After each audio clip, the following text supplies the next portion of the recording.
sous le guide du coach Noël Diaba Ohini, opérateur économique du FIAD Atakpamé. La rencontre de ce mardi 9 décembre 2025 a solennellement débuté avec un hommage rendu à la nation togolaise et au FIAD, conduit par le prince Akochaï Ayana et la princesse Aïcha Doku. Salut à toi, béni de nos aïeux. Je m'engage à parler de santé, de bonheur, de prospérité à chaque personne à qui je parle. La voix qui a accueilli chacun et tous en cette magnifique soirée a été celle de l'ambassadeur Roger Wama, conseiller pédagogique mis à la disposition de sa famille. Votre présence ici est un témoignage de votre engagement envers l'excellence et la croissance personnelle. Je vous invite à vous sentir à l'aise. Ensemble, nous pouvons apprendre, grandir et nous soutenir mutuellement. Que cette rencontre soit pour vous un moment de connexion, d'inspiration et de renouveau. Je vous décrète alors une très belle soirée. Après avoir été installés, les participants ont accueilli l'orateur choisi pour la première exhortation de la soirée, le président Yao Michel Achemi, qui a intitulé son thème « La saison d'abondance ». La saison d'abondance n'est pas un moment où tout semble fleurir. C'est la période où tout ce que tu as semé en silence commence enfin à prendre forme. La saison d'abondance n'arrive pas par hasard. Quand elle arrive, on l'accueille. On ne se justifie pas. On rayonne tout simplement. C'est le moment où on récolte ce qui nous appartient. C'est une période où la gratitude devient réalité naturelle. Et si tu entres dans la saison d'abondance, souviens-toi, elle n'est pas un miracle. C'est la conséquence de ton évolution. Je vous invite chacun à répéter: je vis la saison d'abondance en permanence. La préparation, un aimant qui attire les occasions favorables, a été le thème développé dans la deuxième intervention par le coach Dominique Bassan, opérateur économique. Imagine un athlète qui s'entraîne chaque matin, pas de public, pas de trophée, juste la répétition patiente des mêmes gestes. Un jour, alors qu'un compétiteur se blesse avant une grande épreuve, on cherche quelqu'un de disponible. Cet athlète est le seul à remplir ces conditions. Il monte sur la piste, saisit l'occasion et sa carrière commence. Ce n'est pas la chance qui l'a propulsé, c'est la préparation. Elle attire les opportunités. Se préparer, c'est accepter de faire le travail que personne ne voit. C'est investir dans son futur, même lorsque le présent ne montre aucun signe de récompense immédiate.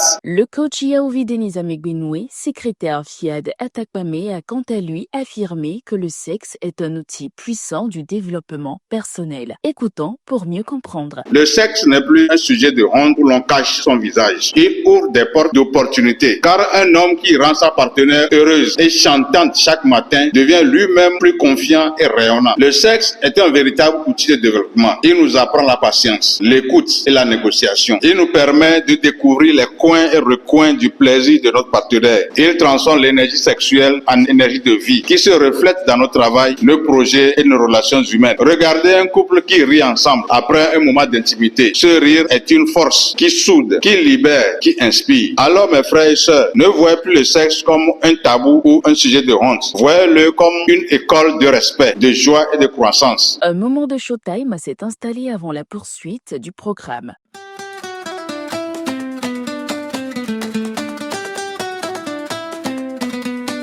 Quelques minutes après, les participants ont accueilli le dernier orateur des exhortations, le coach Jude Adotiviakwe, deuxième vice-président FIAD Atakpamé, qui a accentué ses propos sur la marche et la santé. Quand on laisse une voiture pendant un long moment, on remarque que beaucoup de choses se cassent sur cette voiture. C'est de la même manière pour notre corps. Donc la marche est donc essentielle pour maintenir notre corps en mouvement et en santé. Quand nous ne marchons pas, nos articulations se rouillent et nous devenons vulnérables aux maladies. La marche contribue également au contrôle de poids et améliore la qualité du sommeil. Marchons le matin ou le soir. Marchons avec notre famille. Marchons et vivons pleinement pour être rassasiés de longs jours comme Dieu nous l'a promis. Juste après, ils ont été amenés à faire preuve de générosité dans l'appel à contribution de l'ambassadeur Komlan Badjougou, gestionnaire à la NSCT Atakpamé. Préparons-nous à semer de bonnes graines pour récolter vraiment en abondance. C'est quoi la semence? C'est l'art de donner avec amour pour provoquer notre Dieu. Faisons les choses autrement pour vivre autrement, tel le dit souvent notre président mondial. Pour finir la soirée en toute beauté, une vague de programmation a été effectuée par le prince Obed Bassan, commerçant. Je renonce à ma nature humaine et à ses conditions charnelles. Je renonce à ma nature humaine et à ses conditions charnelles. C'est sur une note de satisfaction que prend fin cette belle séance. Le rendez-vous est pris pour le mardi prochain, même heure, même lieu.